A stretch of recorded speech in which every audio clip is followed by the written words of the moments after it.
Talk, you know, I'm good. Marine was good, I was wide. You know, I was wide where I like, okay.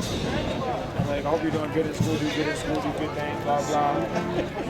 I was like the whole time. Did he send that to you? He did. I started talking. He just started talking. I'm like, oh, there you go.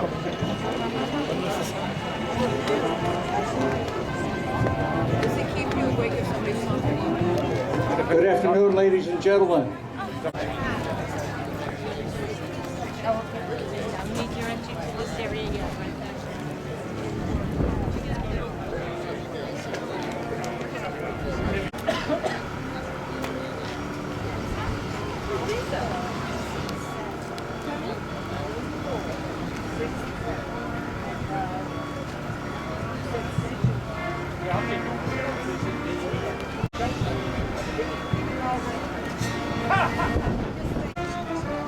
Right.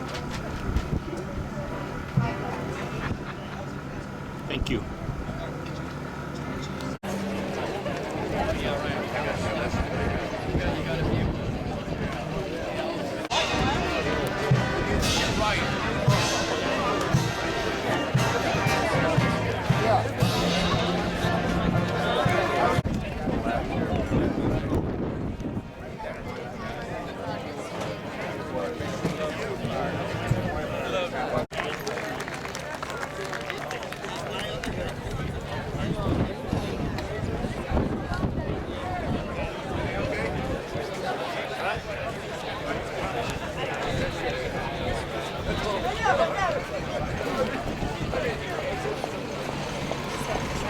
Happy Veterans Day.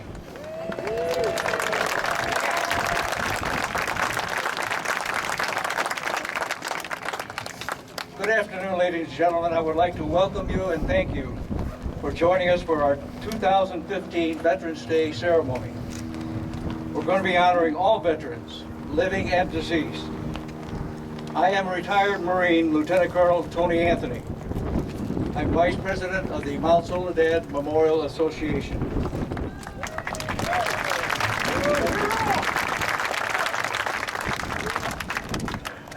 The Marine Corps Recruit Depot Marine Corps Band, led by Gunnery Sergeant, let me get this straight here,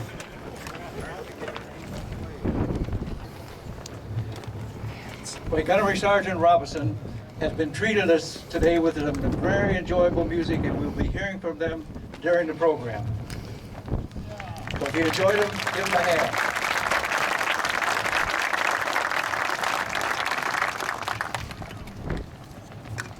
At this time, we're going to invite the Marine Corps Recruit Depot Color Guard to present the colors, and I would ask you all to please stand. And I would also ask you to remain standing. We will have some folks leading us in the Pledge of Allegiance to the flag, and we also will have the national anthem. Color Guard, bring on the colors.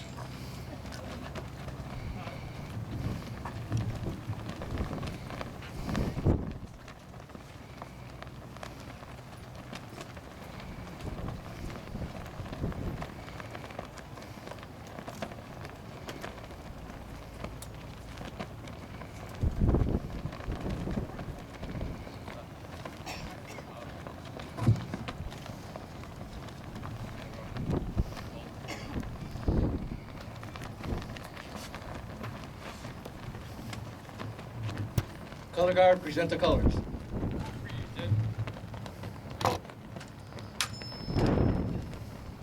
This year, we again have two honored veterans to lead us in the Pledge of Allegiance. First, it is my pleasure to introduce the Mount Soledad Memorial Association's 2015-16 Veteran of the Year, Colonel Bruce Bailey. Joining Bruce is the San Diego County 2015-2016 Veteran of the Year, Ed Berger, whose selection was announced at the Veteran of the Year luncheon held last Friday. Bruce and Ed, we are honored that you are with us today. Congratulations.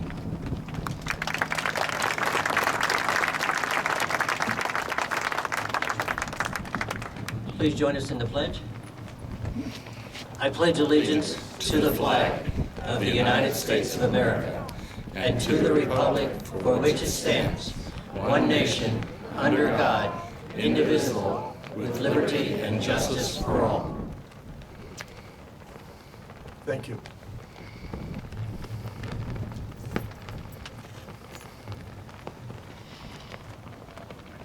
Thank you very much, Bruce and Ed. And now please remain standing as soloist Angela Petty, known for her professional studio and performance work throughout San Diego, sings our national anthem. Angela?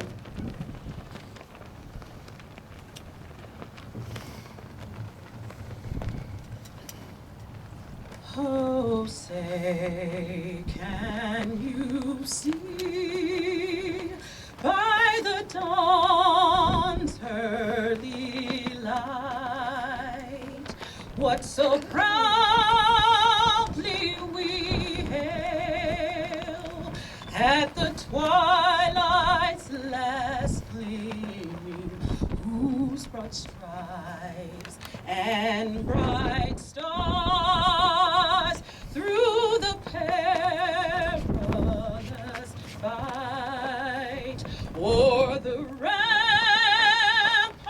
we watched were so gallantly streaming, and the rocket's red glare, the bombs bursting in air, gave proof through the night that our flag was still there. Oh, say, does that star-spangled banner yet wave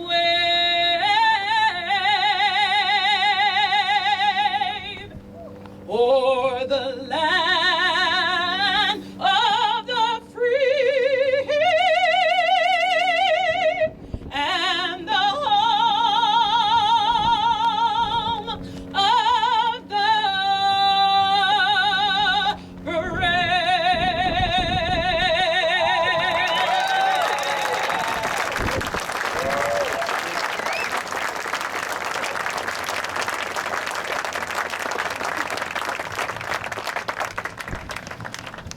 Thank you very much, Angela. That was just beautiful. Please remain standing as we retire the colors. Retire the colors. Right turn. Todd. Forward. Todd.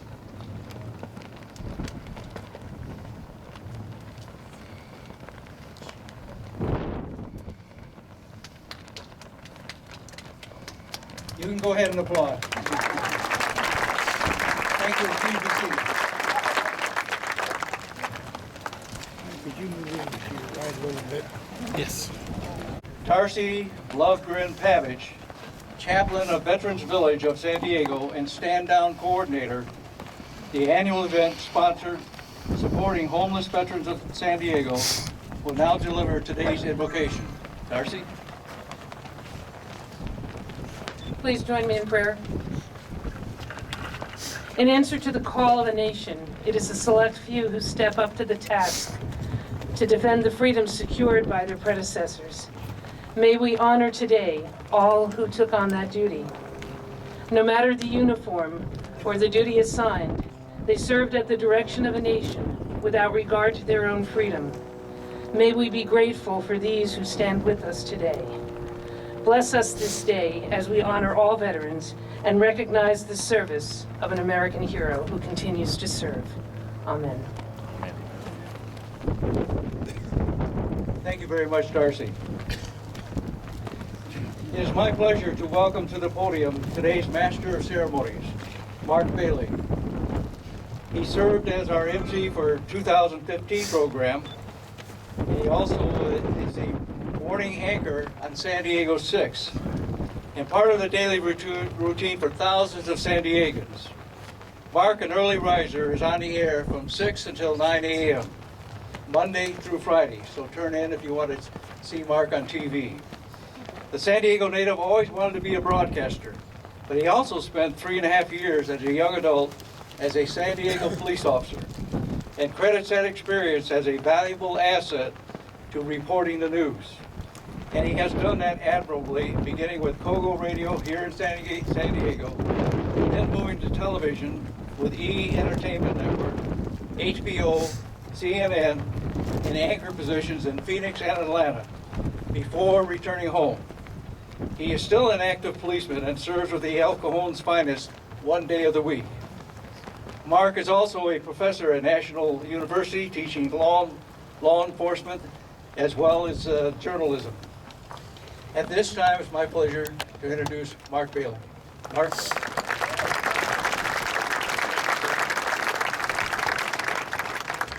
It occurs to me that is the resume of a guy who can't decide what to do when he grows up. So, hey, how many folks are here for the very first time? You've never been up on Mount Soledad, ever. Give these people a round of applause. Thank you so much for joining us up here today. That is just wonderful, absolutely wonderful, and we want to get the word out to more people about this beautiful place. So much has happened here in just the past year. You're going to hear a little bit more about that later on. Most of you are aware of some of the phenomenally fantastic developments that have taken place. We're going to be updating our video on that very shortly. I just did a little work on that today, and that'll be back on the website for the Memorial Association here, hopefully very soon. That'll get you all up to date and talk about the history up here and so forth, give you that in a little thumbnail video. You'll just really love that, I'm sure. But we're really, really glad that you're here today. It is a little bit windy up here today. For those of you that have been up here before, though, you probably know this is not the windiest it's ever been. How many were up here when the Boy Scouts had to hold the flags and then we had to get the Marines to hold the Boy Scouts? It was really windy. Today, this is nothing. This is a beautiful day up here. I just want to say a couple of quick things here. Just some observations and some things that whenever we talk about this on television, and my good buddy Bruce Bailey, no relation by the way, just a dear friend that we share the same last name, whenever he comes on the show, we like to mention the fact that we understand that when you put on that uniform, you're doing an amazing, amazing thing, and we honor you for that. But we also recognize that your circle of family and friends is also serving at the same time. So can we give a nice round of applause to all the family and the friends that support our people that put on those uniforms? Thank you for all of that. And one final thing, as I look around here and I see a lot of children up here today, we call for that on the show every time we talk about an event up here. And it's just wonderful to see young people up here. If we don't pass the stories on and the tradition on, who will? And I brought my kids up here in the past when they were much younger, and I just asked them, just walk the walls. I said, just walk the walls, just read a plaque or two. That's all I ask that you do. I'm not going to preach to you. I'm not going to give you a big speech. Just walk the walls and read the stories. And if you'll just do that, you'll be doing a tremendous thing. You'll be giving your kids a tremendous gift, and you'll be doing a tremendous service to your country as well. So enjoy what's up here. And again, we'll talk about some of the wonderful things that are going on here in the future as we go on here today. Now, let me, besides welcoming you here today, let me introduce my buddy Bruce Bailey that I just mentioned a minute ago here. Bruce served as president and CEO of the Mount Soledad Memorial Association for the last 5 years. Bruce has been deeply involved in all activities of the memorial since 2002, when he joined the Board of Trustees. He's been on the leading edge of the transfer of the property from the federal government to the Memorial Association this past summer. And I'm sure he's going to have more to say about that. That's one of the big developments I was mentioning. Bruce retired from the United States Air Force Reserves as a colonel, where he served in the Judge Advocate General's offices. Thereafter, he went private, into private practice as an attorney in San Diego. Most recently worked for the city of San Diego as a litigation attorney. Ladies and gentlemen, a dear friend and a wonderful, wonderful friend of this memorial and of all veterans, Bruce Bailey.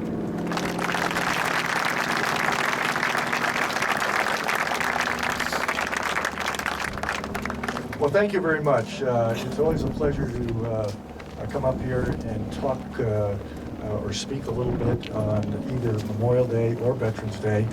And it's doubly nice to have somebody who I claim to be my brother to say such nice things. But anyway, I want to say that this weather is just fantastic.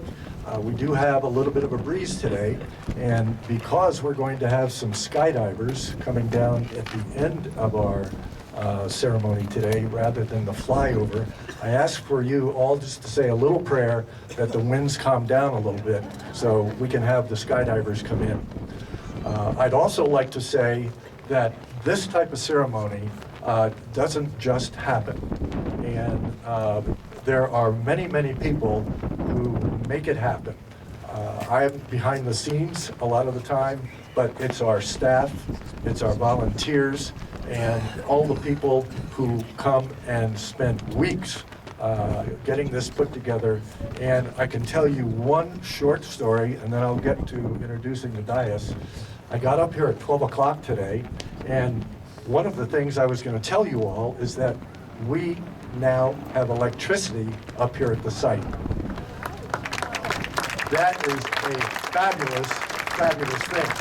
We now can light Old Glory 24/7, or specifically at night, and we don't have to have people come up and take the flag down at night and put it up in the morning. But I got here at 12 noon, and the first thing I heard was, the electricity's not working. And I said to myself, there's only one other thing that could be worse, and that is that the chairs don't show up. But thankfully to Richard Wright, we have a generator somewhere over here, and that allows us to go on. So thank you all who got this show on the road. And I also want to say, we were talking about all the flags up here. There's a gentleman in the back called Albert Kapitansky. He has been bringing these flags up to us Memorial Day and Veterans Day for about 5 years. He's doing it because of his love of the veterans that we honor. So, Albert, I want to give you a shout out. He's right back here. Okay, now let me move on to introduction of our guests on the dais. And if you would, hold your applause until we get to the end of one row, and then we'll give them applause. We know right here Mark Bailey from Channel 6. Thank you, Mark, for coming. Tony Anthony, the Vice President of Mount Soledad. Jay Vargas, our Medal of Honor recipient. He is our honoree today. So let's give Jay a big hand.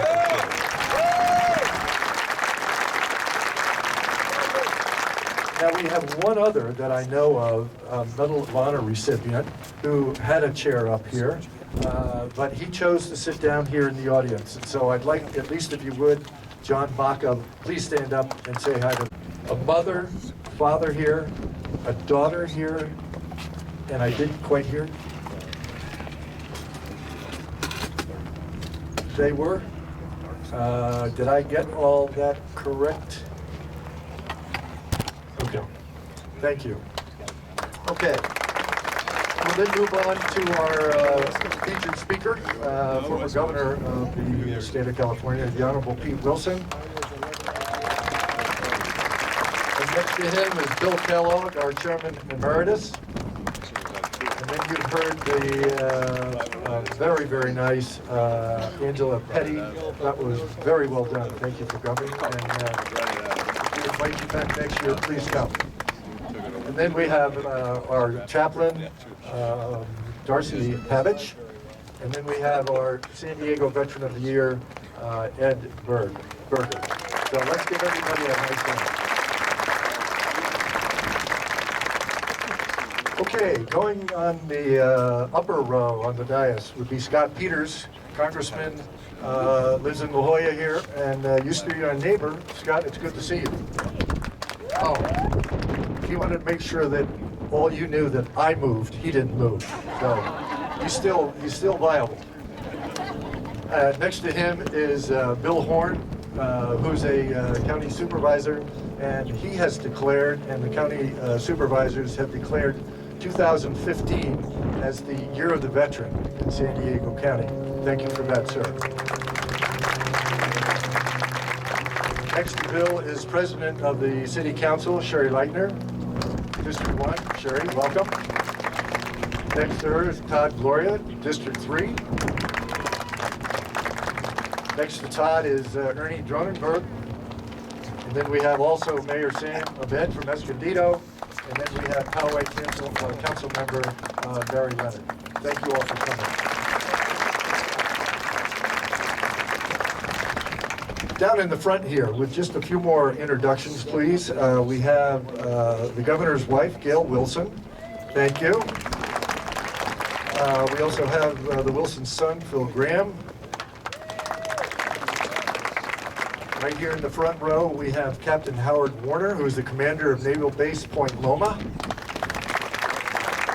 And I want to give a special shout out, if that's the word, to Captain Warner. Captain Warner was one of the integral parts of the transfer of this memorial to the Mount Soledad Memorial Association, so thank you, Howard, for that. And then we have Doug Dawson, who's the president of the Ellen Browning Scripps Foundation. Thank you for coming, Doug. And next to him is San Diego Police Chief, Shelley Zimmerman. Thanks for coming, Shelley. And then next to Shelley is the San Diego Fire Chief Rescue, Javier Maynard. Now, some of you may not know, but I went to a retirement party, luncheon yesterday for Javier, and there's some discrepancy as to whether he actually retired at the party or it's going to be tomorrow at 5:01 p.m. So right next to him is the new chief, Brian Fennessy. So if the fire alarm goes off and both of them get up and run, you know, that's the best we can do. And I also want to acknowledge Javier has his mom and dad here from Seattle, and also Gina. So thank you all for coming. Also down in the audience, we have Jack Harkins, chairman of the United Veterans Council. And there's one other introduction that I'd like to make, and then we'll move on with the program. Sitting over here on the right is Bill Galbraith. Now, Bill and I went back to the 70th anniversary of Normandy together. I escorted him along with his son Tom, who's sitting next to him. And I want to let you know that Bill received the French Legion of Honor when he was over there for his jumping into Normandy in June of 1944. But then he also went back to England, as he says, trained another couple of months, and he jumped into Holland for our Operation Market Garden. So, Bill, thank you for coming, sir. And here's the 101st Airborne.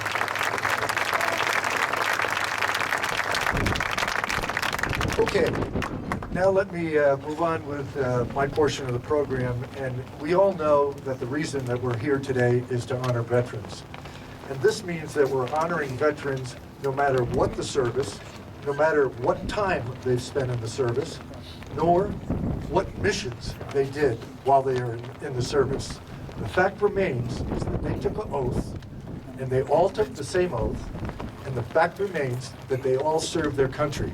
So we want them to know that even though sometimes it's been a long time since they've received military orders, and sometimes it's been a long time since they packed that uniform away, that we still want them to know that we appreciate everything that they've done. So let's have a hand for the veterans, please.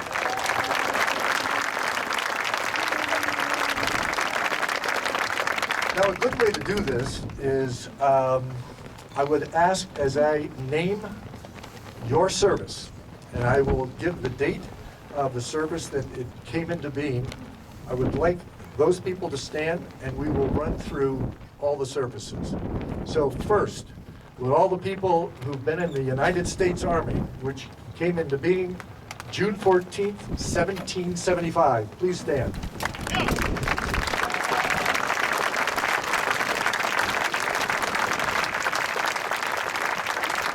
Thank you. How about the United States Navy, October 13th, 1775?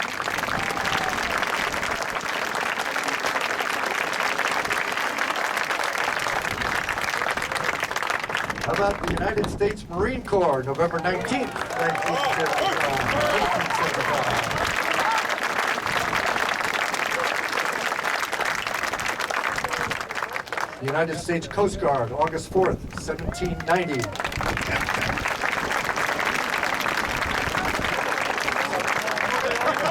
And the United States Air Force, September 18th, 1947.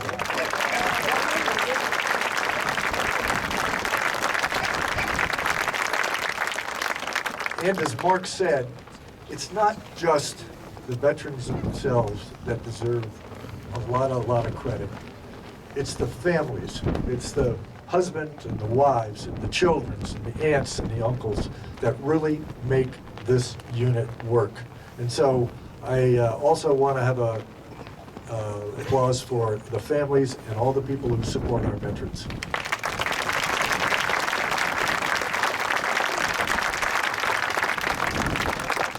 Okay, let me just move on to something that I sort of talked about, but I'm going to give you a very brief overview of what's happened. This has been an exceptional year for Mount Soledad Memorial Association. Not only did we get electricity, which we think will work maybe on Monday, but we got electricity up here. But mark this date down, July 17th, 2015. On that day, escrow closed and Mount Soledad Memorial Association bought this property, this memorial, from the United States government. And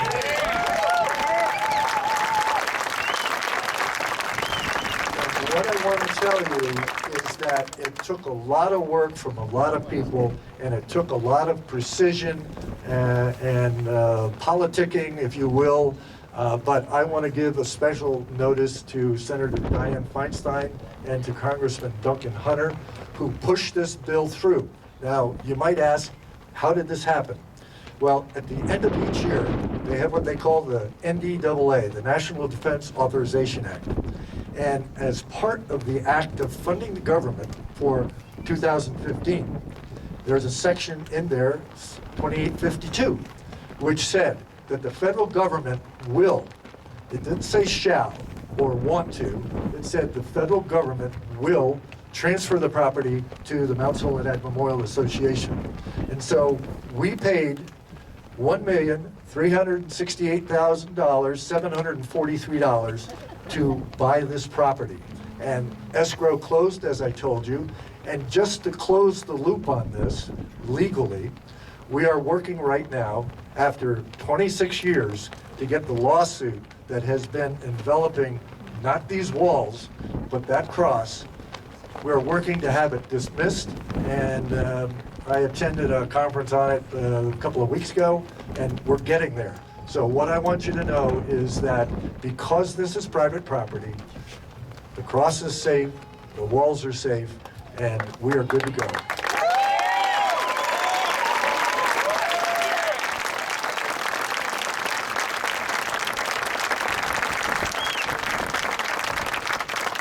Okay, some of you who have never been up here before know that when we started these original walls in 2000, and I want to give acknowledgement to Bill Kellogg over here, it was Bill's idea to start these walls. And what we did is we had the original 6 built, and then last year we built 5 more on the back side over here. So if any of you out there haven't gotten a plaque for your veteran, we have a place for you. We have a place for you on the wall, and if you'll go over here, we have a table, and that's the only pitch I'm going to give you for my time up here. We'd love to have you here, up here on the walls, have a plaque, and you would be, your veteran would be in some very, very fine company. So, let me then say, some of you may or may not have heard, but Joni Brennan, our former executive director, she passed away a couple of months ago from lymphoma, and we want to acknowledge everything that she did for Mount Soledad and all her contributions, and also send along our condolences to her family and friends. So she's upstairs looking down on us right now, and we miss her. So thank you.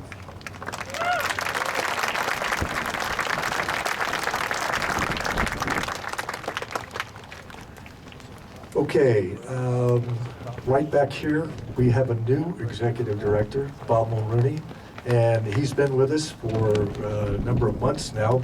Bob, 3 or 4. He told me this morning it seemed like a year, but it's only been 3 or 4. And Bob, we appreciate all your contributions and helping us out. He's been a fabulous help to me and to the executive board for sure. Okay, in closing, what I want to do is just mention something to you about now that we have control over our destiny. We now can do what we like on our property here, whereas we couldn't before because it was government property. But some of the things that are coming up very quickly, we're going to have an electronic information center right down over here, and it's going to be really slick where you can go up, and if you know the name of the person who has a plaque, you can put that person's name in there. You can make a donation. You can look at our video. We are going to move into the 21st century and really have something up here that makes a difference. And what we talk about every month at every trustee meeting and every volunteer meeting is that we want to make this place very, very special. It's special now, but we want to make it something more. And what I try to tell people is, look, when we go to Washington, D.C., we go, I want to see the White House, I want to see Washington Monument, and I want to see the Vietnam walls. When people come from the East Coast, what we want them to say is, I want to go to the San Diego Zoo, I want to see the Midway, and I want to see Mount Soledad. Thank you very much.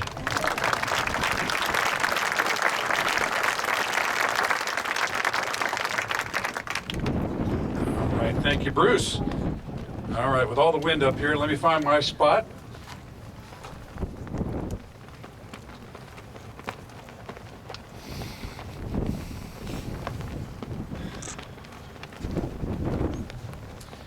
Oh, by the way, did anybody happen to see the Mount Soledad Memorial on Monday Night Football?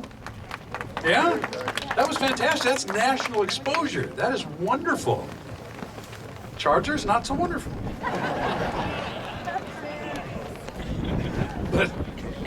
But that story was fantastic.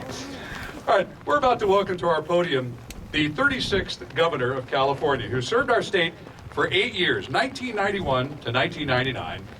Believe me, he was just not any governor. As a California Assemblyman, San Diego Mayor, United States Senator, and Governor of California, Pete Wilson authored or co-authored more bills supporting veterans than any other, listen for this, any other elected official in our nation's history.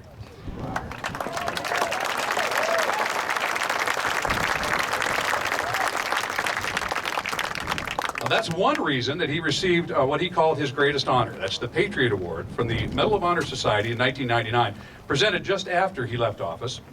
I'm pleased to share with you today just a bit about the life of and remarkable good works that continue to this day, as a matter of fact, this quiet, unassuming, but deeply effective man, Pete Wilson. He comes to us with his solid Midwestern roots and work ethic intact. He attended Yale University on an ROTC scholarship and then entered the United States Marine Corps in 1955 as an infantry officer. Later, he became a platoon leader. He was elected to office as a member of the California State Assembly in 1966, serving through 1971, when he was elected mayor of San Diego. Pete Wilson, in fact, may go down in history as San Diego's most popular mayor, winning election all 3 times by an unprecedented 2-to-1 margin. All 3 times. As mayor, he got a lot of things done, restructuring city government, initiating redevelopment of a pretty tired downtown at the time. The vibrant downtown that, yes, you see today, and before you, the cruise ship industry, convention center, and even in a way, Petco Park can all be traced back to Pete Wilson. You see, when the San Diego Padres threatened to leave town, and oh, this was so painful for me as a kid in San Diego, having grown up with them. This is the guy that helped convince a gentleman by the name of Ray Kroc to step in and purchase the franchise, and they remain here today. Thank you from all of us baseball fans. And I think they've been pretty darn good for the city as well. Mr. Wilson served in the U.S. Senate from 1983 to 1991, resigning to run for and win the title of California governor, serving 2 full terms in that position. But let me tell you, Pete Wilson didn't slow down when he left office. One of the most time-consuming volunteer assignments was also a labor of love his work on the board of directors of the National World War II Museum. That is in New Orleans. Pete served as chairman for 3 critical years, from 2006, not long after a little something named Katrina hit New Orleans, through 2009, just after the 2008 financial meltdown. After that, he chaired the museum's capital campaign and is now chairman emeritus. He served on the boards of the Richard M. Nixon Library in Yorba Linda, the Ronald Reagan Presidential Foundation, Governor Wilson, and his wife Gail.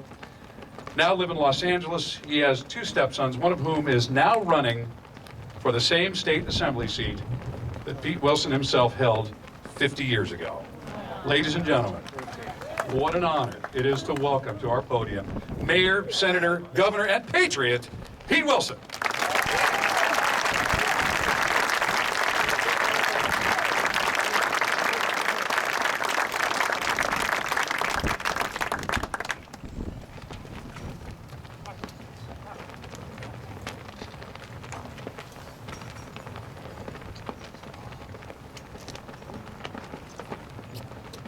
Are there any questions?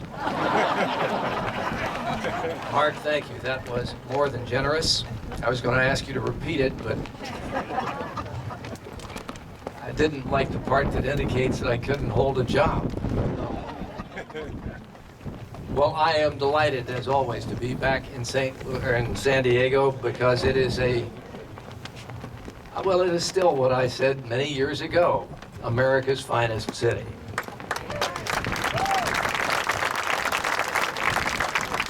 And one of the reasons is because you are people who do not forget what you owe to those whom we celebrate today. It is a wonderful place to be a veteran, appreciated for service, and it's a patriotic city. Unabashed patriotism is something that San Diego has, not all cities do. God bless you for having it.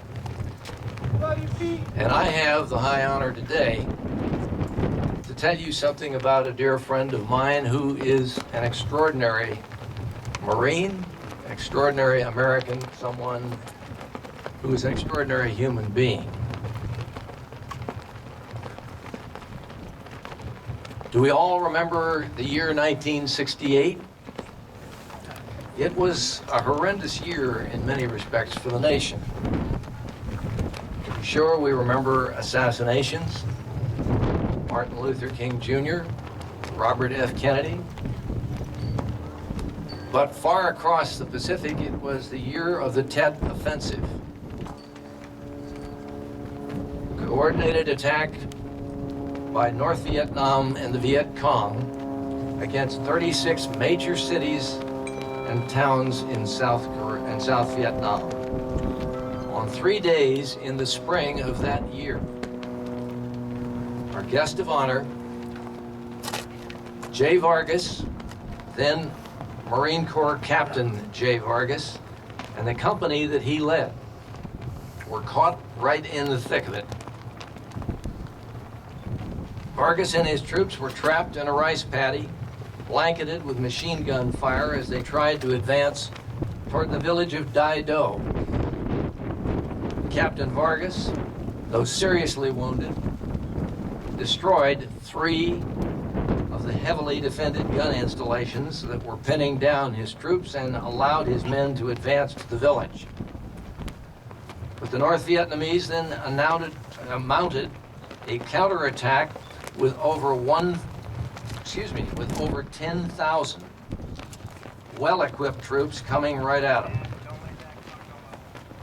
Vargas's company was pushed back to a cemetery where they were eventually surrounded. It looked bad. On a secure phone line, Captain Vargas spoke with Admiral John McCain, incidentally, Senator John McCain's father. Admiral McCain, Vargas said, gave him the most motivational talk he had ever heard. He said, "Captain, you and your men are going to make it. You're my priority.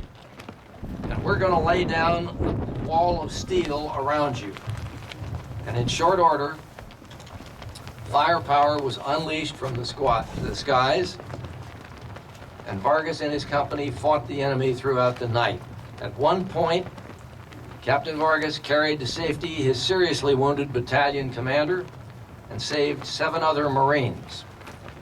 His actions left 15 of the enemy dead. Personally, he had gotten rid of 3 machine gun nests.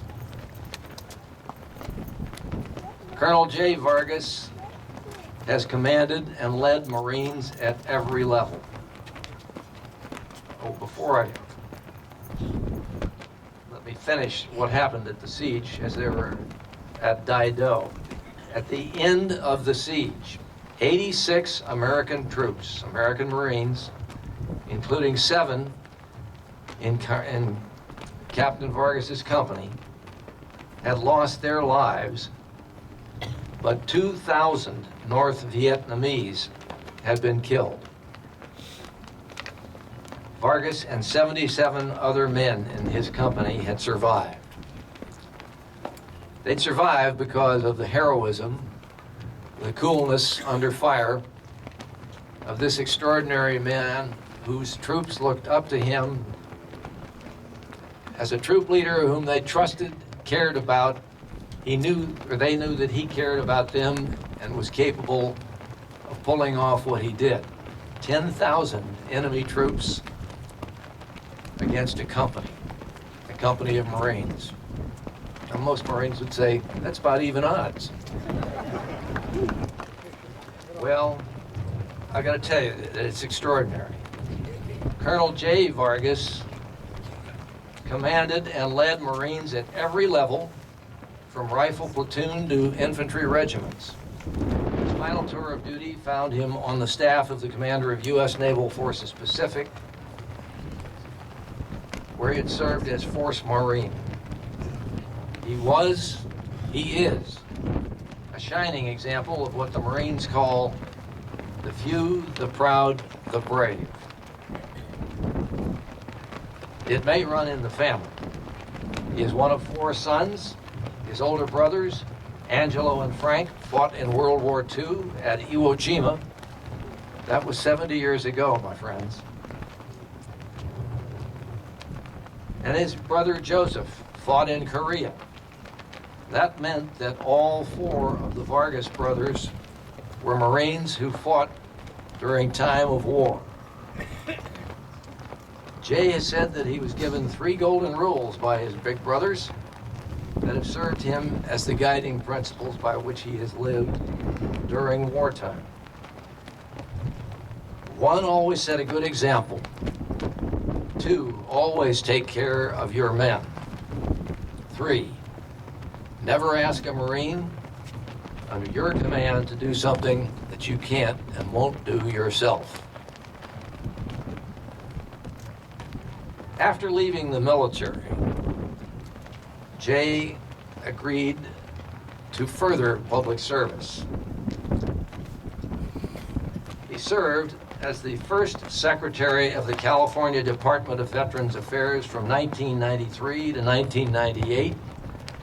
And some of that legislation you heard about made that possible, but he personally made possible the honoring of Marines throughout California.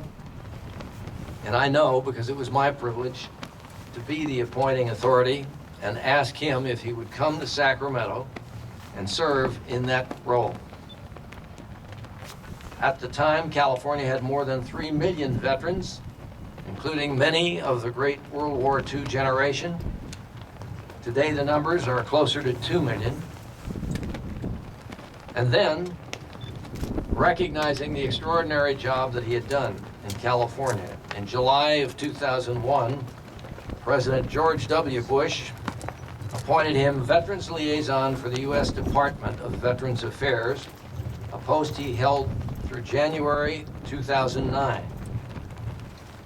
And he personally covered 19 Western states, Guam, and the Philippines.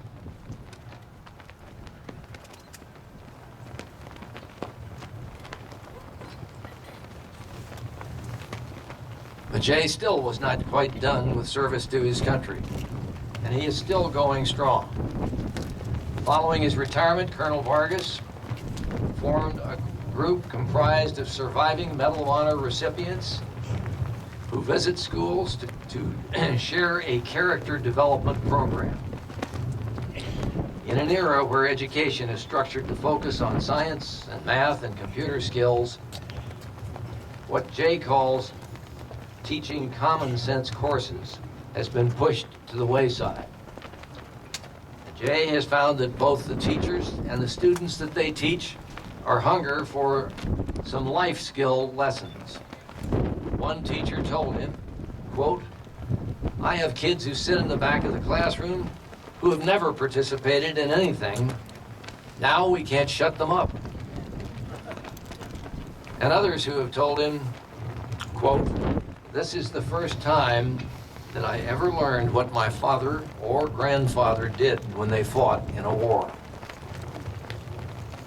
That's typical, my friends, particularly the ones that have been in combat.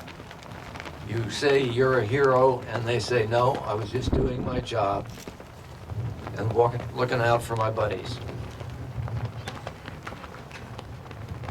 The Medal of Honor Character Development Program has now been integrated into the curriculum of school districts in 36 states and at colleges, including, I am proud to say, the University of San Diego and San Diego State University. And Jay Vargas says simply, it's going to be our legacy. Along the way, he has also acquired a master's degree and a doctorate. This is a man of great energy, great character. Patriotism is simply bred in his bones. In my opinion, those who have been students exposed to that curriculum of character development will have been changed forever by what they learned. And they learned not just from precepts, but more importantly by the example of their teacher. In my judgment, they could not have had a better role model than the man whom I greatly admire and whom I am grateful and proud to call my friend, the true American hero, whether he likes it or not, Colonel Jay Vargas.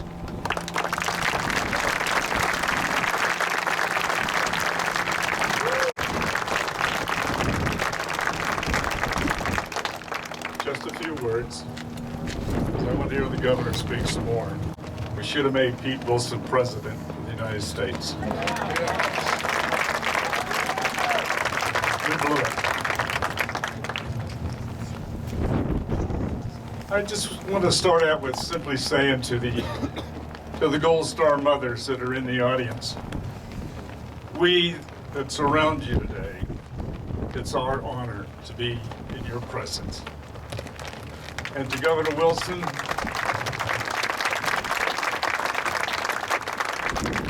Governor Wilson and Gail, two of my two favorite people that I've ever come across. And not only you heard the accomplishments that he's done, and it's unbelievable. And I sincerely mean that we blew it. We should have pushed him forward. With that, I want to say to the Marines, it's your 240th birthday. Semper Fi. I know some of you came here. I know you still have some hangovers, but that's okay. That's a tradition. General Mike Neal, my brother from Vietnam, I'm honored to be in your presence. You're one of the best warriors that I've come across in many, many years, and I admire you. To all the veterans, this is our day, and this is your day. I know that of your sacrifices, and I know of the many wars that some of you, and the battles that you've been in, from the European campaigns to the Pacific campaigns to the African campaigns, to Vietnam, Persian Gulf, Afghanistan, and Iraq. I know I've walked in your shoes, and you've all done us proud.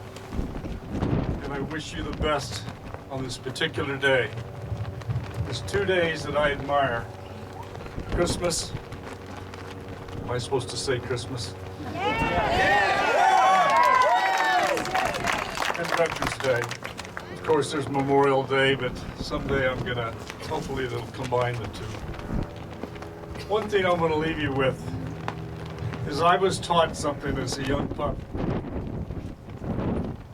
from a little town in Winslow, Arizona, and later on in Flagstaff. My father always said, whenever you're honored, or if you're ever acknowledged for something well done, don't forget all the people that supported you to get there.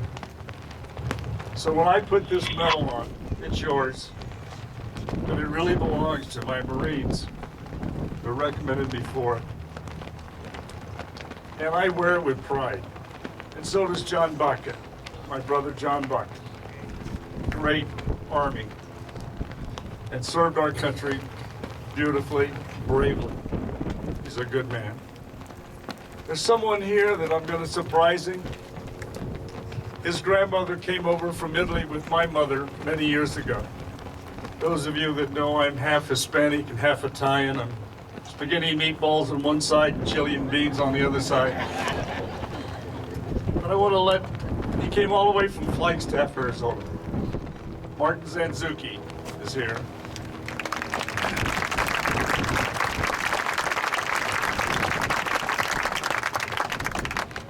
And I'm going to do something. I know that I'm the honoree today.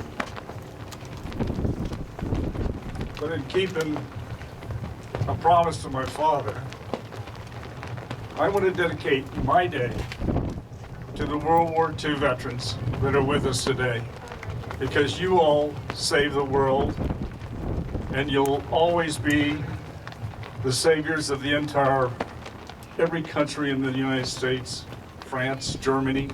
Some have forgotten what you went through. We will never forget you.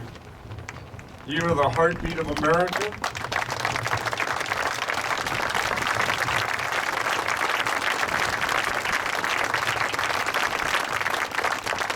I somewhat want to offer an apology for allowing our country to kind of slip backwards when we should be going forward over this past 8 to 10 years. We're going to go forward because we're not going to let you down. And I'm going to constantly remind people what you did, not only in saving us, but you established something that's kind of missing in our nation today. And that's love of country, strong leadership, and we're going to bring all that back. This is going to be the future of America. And with that, I simply want to say to the World War II veterans, thank you for saving us. You're beautiful people. Thank you.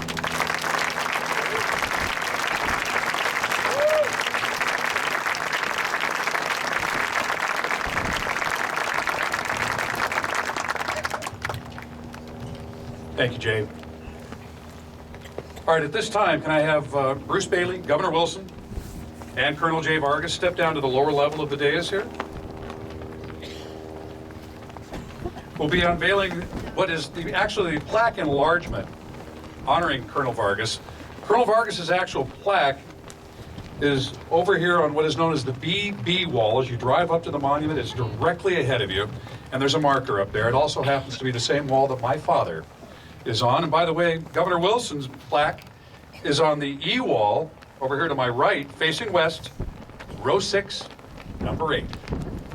Gentlemen.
Congratulations, Colonel Vargas. And thank you, sir.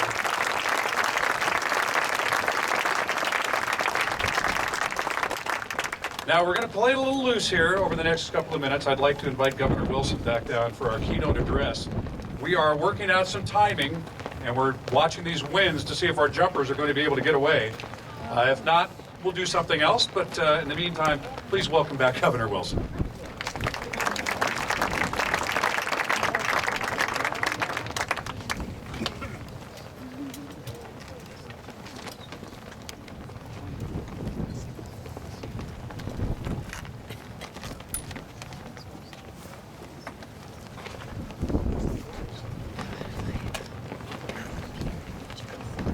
The sixth President of the United States was John Quincy Adams.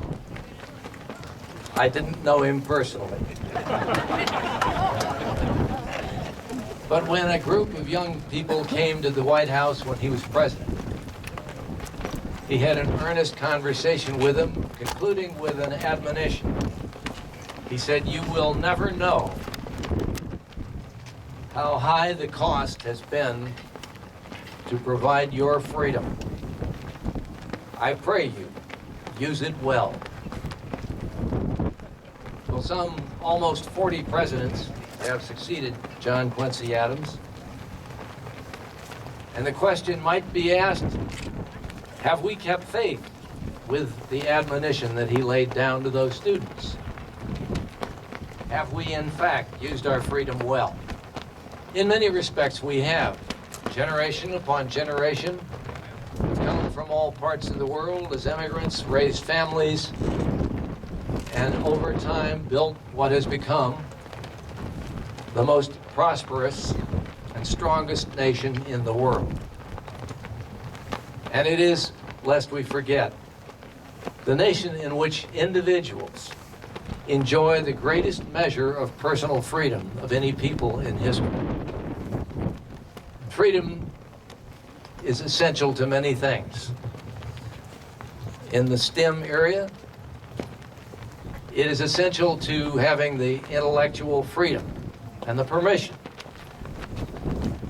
to do the sort of things that lead to remarkable innovation, but on a broader scale. It means that anyone who has the will to develop his talents or her abilities can be whatever hard work will allow them to be. That's not true in most countries. It is true in the United States. But how have we done on that basic responsibility to use well our freedom? There is one major duty, frankly, that is predicate to all the other success, all the opportunity. And that is the first duty, to safeguard freedom. And that, of course, is what we are doing today in celebrating, in recognizing, and in attempting to thank veterans from all wars. And Jay has, in his generous remarks, observed that we are free today because of the World War II veterans who fought and won against the Axis powers. And that, I think, deserves more than just passing consideration. Because what is true is that in every generation, young Americans have fought to preserve our freedom, the freedom that you and I enjoy. And most of the time it's been on foreign soil.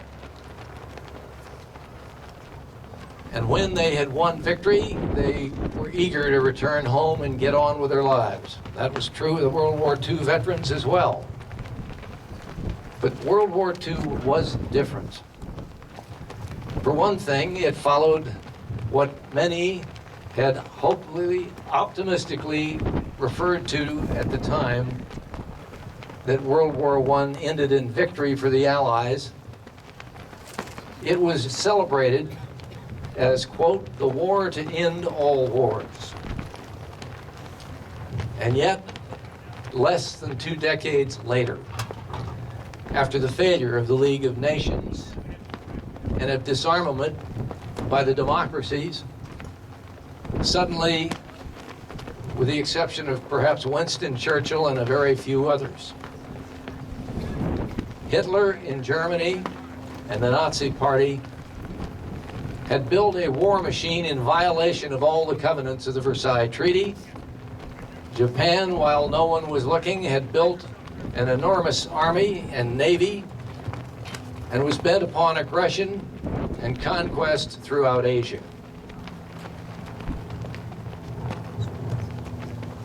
At the time, in those years before Pearl Harbor, America was as divided as we have ever seen it, except for the Civil War. There were people who were fervent in their argument that we must not become involved in Europe's problems. And there were people who said we cannot afford to ignore them. The country was polarized.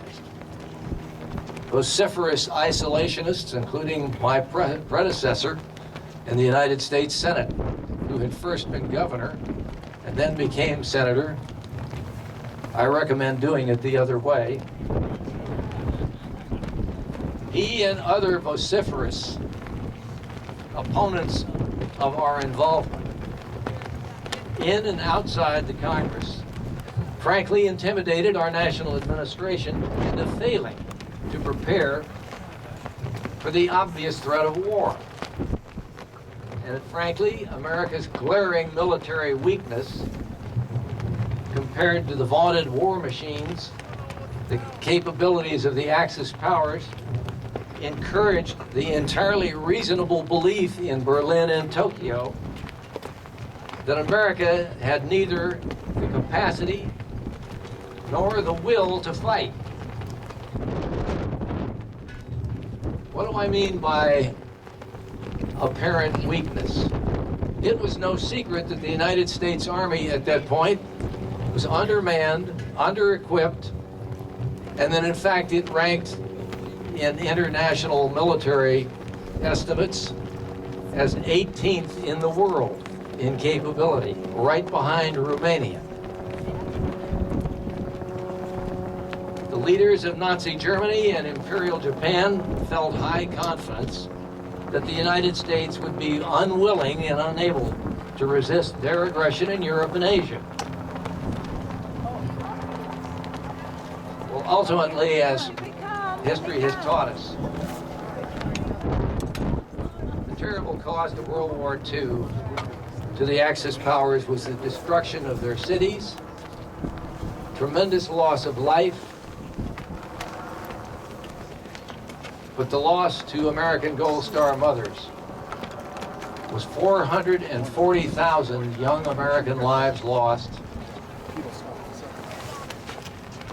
That was a war that should not have been fought because we should have been so strong, so clear in our resolve to use military superiority that our enemies would not have dared risk what occurred in Germany and Japan, with their hegemonic dreams reduced to ashes.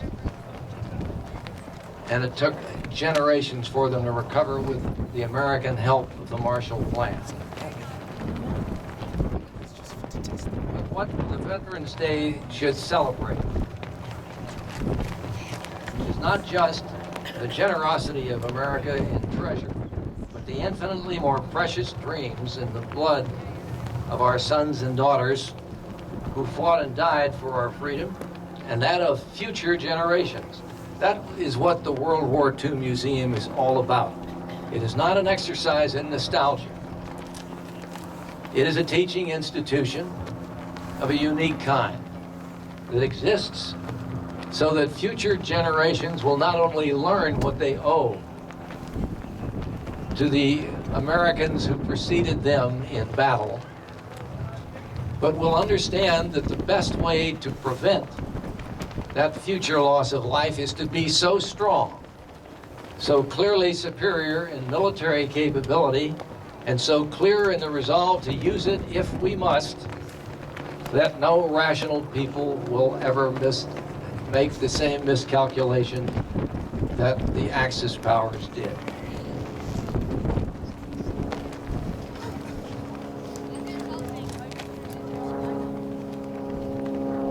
And certainly we need to keep that in mind in these troubled times. In the years since World War II, new and serious threats have emerged that clearly imperil peace and freedom. And it was only American strength, economic and military,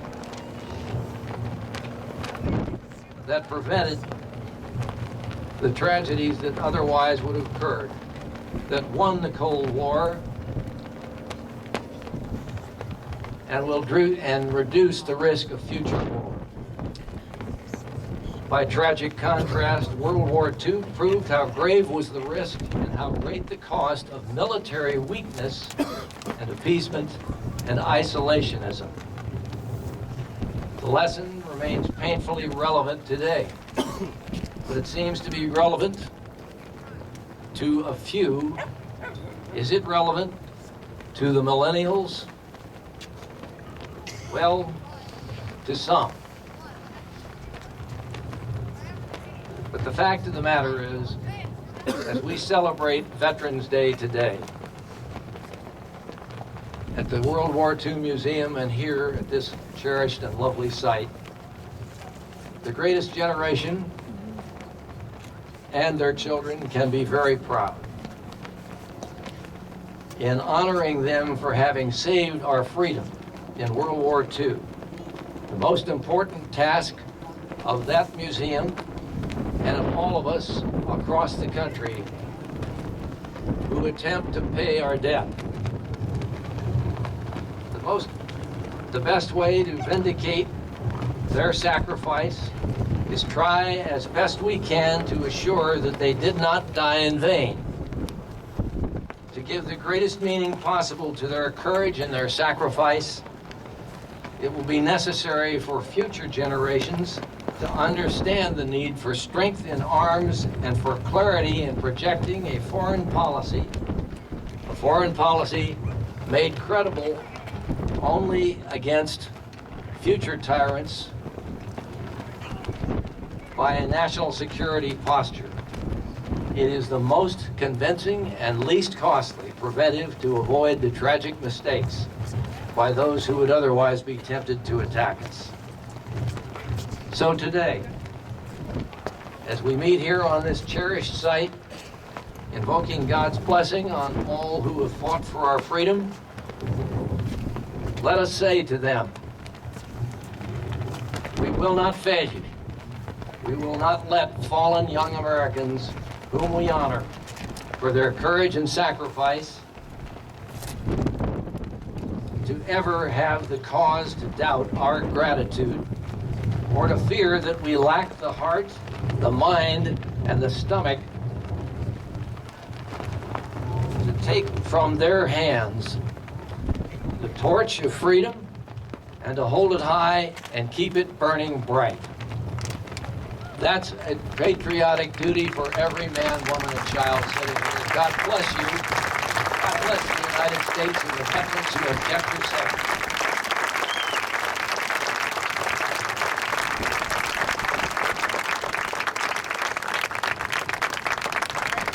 Thank you, Governor. Gone. All right, ladies and gentlemen, you might have noticed that we were looking up to the skies. Some streamers fell out here. Unfortunately, it is just too windy for our jumpers to jump safely and hit that target. We had wanted to conclude that with a parachute jump. However, occasionally, as is the case up here on the mountaintop, the wind picked up. The skydivers will not be able to do that, so they will simply do a flyby here in just a few moments around the memorial in their Bell Jet Ranger helicopter. Back here they come now. Aboard that aircraft are J.C. Ledbetter and Ron Lee. J.C., a retired member of the Naval Special Warfare Community, Special Boat Teams, with more than 17,000 parachute jumps to his credit. He knows whether or not it's safe.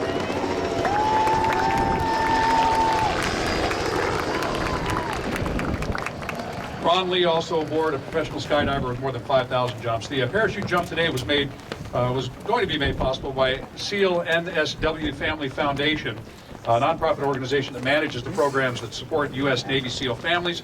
So we'd like to thank them, certainly, for being prepared to honor us with that jump and understand they couldn't do it again. The SEAL NSW Family Foundation and Skydiving Innovations for giving it a good try today. So give them a round of applause.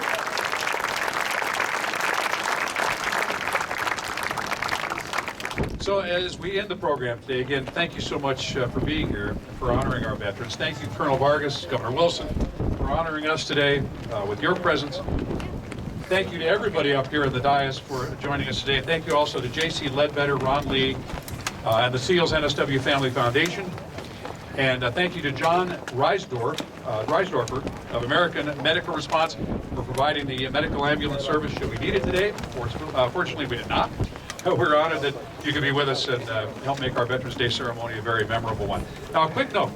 Again, we mentioned if you have any interest in plaques whatsoever, remember, you can honor folks that are still living, and it's a wonderful thing to do. We did this with my father, thanked him for his service, put his plaque up here so that he could see it and enjoy it.